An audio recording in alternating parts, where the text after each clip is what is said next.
中三 D&T 科嘅一份功課啦。咁我嗰陣時其實就唔係好想做，咁 Miss 咧就行過去同我講話點解你唔做？佢話我唔係好想做咁樣啦。Miss 都肯陪我留到去7點幾啊，咁樣慢慢去完成嗰個編程咯。跟住我嗰刻就覺得其實都幾好玩啦。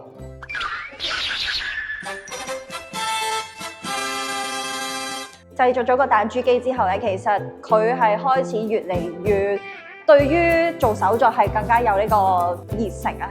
即係有時候可能佢見到啲同學仔啊輕輕鬆鬆已經完成咗，但係佢覺得佢就係要做到最好，佢就會上網去揾好多唔同嘅 YouTube 啊，或者喺啲網站度揾啲圖，跟住就想改良自己呢個作品。中三嘅時候咧，佢都唔係話好中意數學嘅，佢有幾次真係嬲到發脾氣啊！佢話我點識做啊？